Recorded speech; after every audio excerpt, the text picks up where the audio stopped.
Welcome to Culture Talk. This is the segment where we talk about culturally relevant topics that you can use to start conversations about your faith. I'm joined today with astronomer Dr. Hugh Ross. Welcome. Thank you. We're going to be talking about your brand new book, Weathering Climate Change.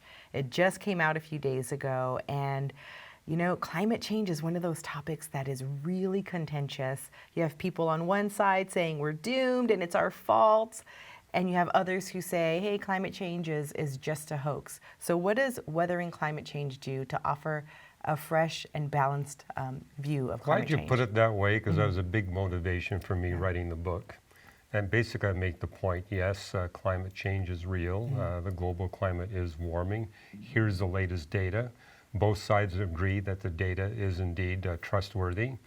But then you've got the two sides saying, what should we do? Right.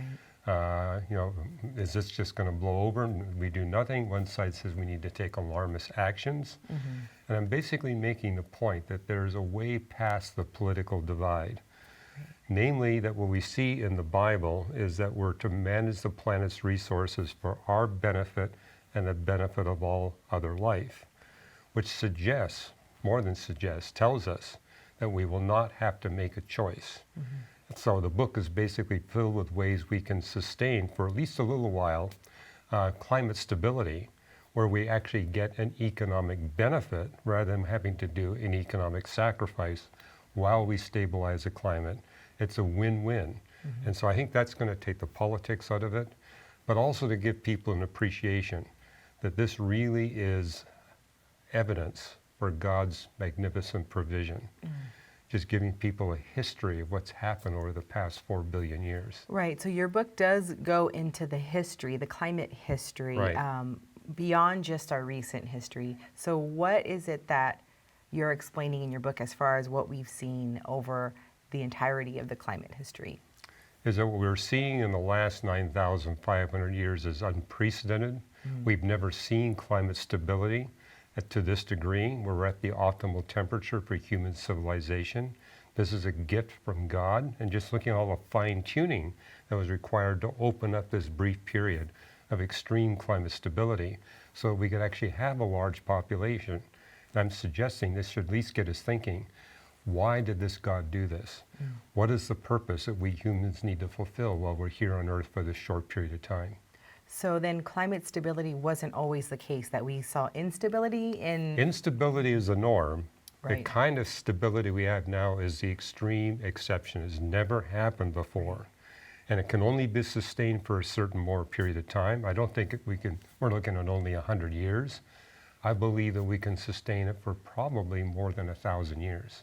So in reference to the instability and then the stability, it seems like what you're saying is that instability is kind of inevitable, and that can seem pretty depressing for some folks that were like, oh, for all of us really, that, hey, you know, it's all coming to an end. Well, the stability is only possible in a period of extreme climate instability. I mean, we're in an ice age cycle.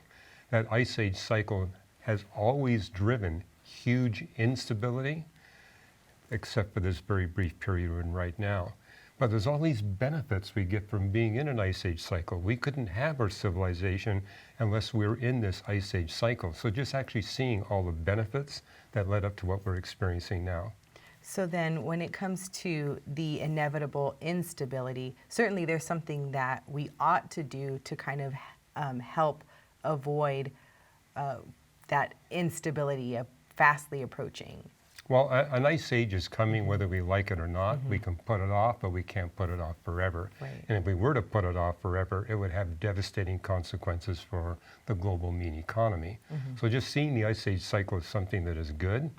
And yes, we've been able to push off the next ice age, and we can push it off a little bit more and actually use the time that God has given us for the purpose for which He created us. So that doesn't mean then that we are inactive, that we actually do want to take measures then to help extend climate stability. Is that what you're saying? Yeah, if we do nothing, we're in trouble. There are things we need to do, but there are solutions that have been provided by the design of the Earth, whereby we can do its best for all life on planet Earth and at the same time boost our own well-being, our economic well-being.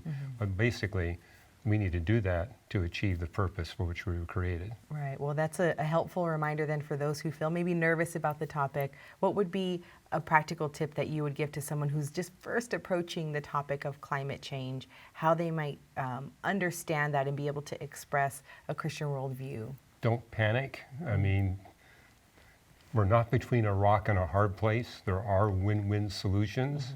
And realize, okay, we now have data that is more reliable than we've ever had before, and it's actually helping us find the best way forward. There's multiple ways that we can stabilize the climate, but some things we need to do before we do other things. There's an order in which we should proceed with these win-win solutions.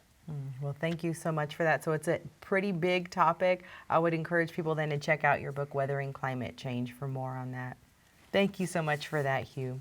If you want to hear more on this topic, go to reasons.org/2819 to get your copy of Weathering Climate Change.